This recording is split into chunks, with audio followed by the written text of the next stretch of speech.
Good evening or good afternoon. This is North Carolina Prepper. I want to talk to you about maintaining health and fitness and cardio in a shit hit the fan situation where you are trapped inside. Maybe it's plague or something. This is a gym at one of the apartment complexes I go to, and this may not be accessible during a plague or a flu outbreak or something like that where you really can't get in there because there's too many people in a confined place. So, what I'm doing is I'm readjusting my food storage plan to include calories, basically to maintain strength and function as needed. If you prep, the calories so low that you can't do basic exercises, excuse me, to maintain your health or muscle mass. I'm not talking about bodybuilding type exercises, but maintaining your strength. Don't let your muscles atrophy. Um, if you don't add these excess calories into your diet or your routine during these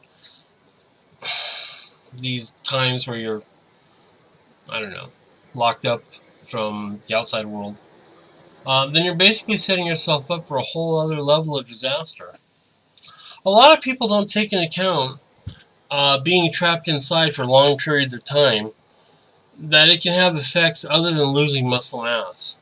For example, exercise causes the body to release dopamine. That's basically your body's happy hormone for one thing or another.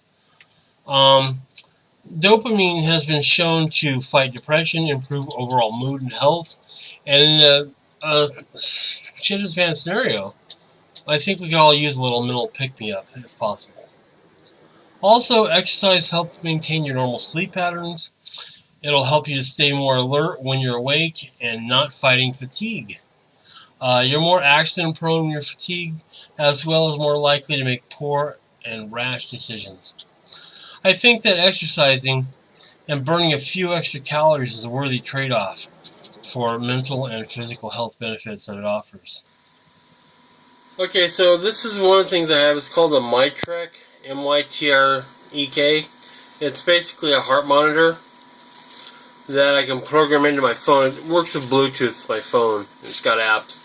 But it'll tell me how many calories I've been and what I've used for the exercise I'm doing. So in like part 2, I'll talk about indoor cardio without equipment or anything else, but basically this is the thing I use for a heart monitor. It's kind of glowy now because it's reflecting LEDs, but okay. So basically, I need to know how many calories I burn just walking with or without a load. So this will tell me how much I burn when I have a load of a backpack or whatever, and I can plan my meals accordingly to make sure I have enough calories to maintain. If calorie conservation is a concern to you, a light workout concentrating on staying limber would work just fine, like yoga. Yoga would work fine. Just to keep things going, a lot of stretching, a lot of basic exercise to remain agile, limber, prevent muscle loss, atrophy, or muscle atrophy.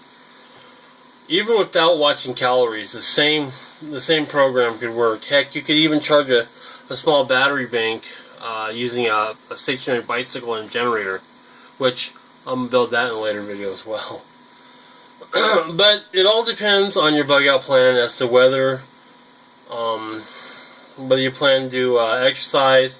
Like I said, I keep extra calorie dense foods in my MRE bag, or my EDC bag, along with an elastic band here, which can double as a slingshot or tubing for getting water out of a crevice or whatever, and there's the handles for it. But I just keep it all compact there. This is probably maybe, I don't know, $5 at Walmart. It folds pretty small. I could do all kinds of exercises with it, like the PX90 or any of those elastic stretch exercises are pretty good. Cardio can be done. I can do a complete routine with this, with just this right here if I have to. Well, in part 2, I'm going to go over cardio exercises that you can use when you don't have any workout aids, anything, just basic cardio. Depending on your location, your plans, everyone's will be different.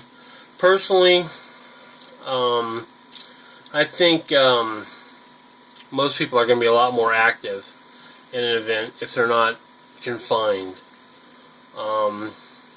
Gardening, patrolling, lugging water, a million other chores. You're going to get plenty of exercise. And in most situations, that'll be the correct option.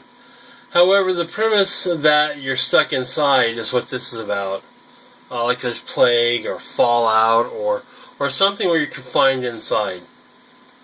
Or indoors in a shelter, a reduced living space, whatever. You're going to need alternate activities to stay healthy physically and mentally fit. Yeah. Most of us do need to maintain all of our strength because when you get out of the confined shelter, you have tons of stuff to do to get caught back up. And when you don't do it, you get weak, you get tired. If I take like a week off from the gym, I don't want to go back. It's like, oh, I'm tired, I'm weak. But absolutely maintaining your fitness will be crucial to survival. Withering away due to conservation of calories will leave you at risk of atrophy. If I just plan 2,000 calories a day, and I'm gonna sit around on a lifeboat and eat those life bars, it's not gonna work well for you. So just prep more calories so you can keep your exercise regimen intact and in place.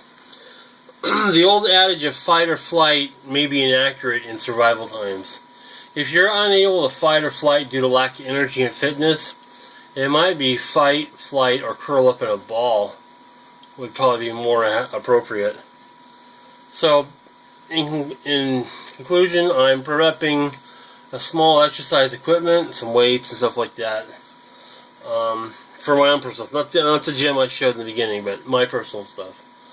So I can accomplish my exercise indoors with the space that's available. So I'll be doing yoga to keep flexible. I'll be doing the resistance training with this, and basically a P90X regimen. But we'll see.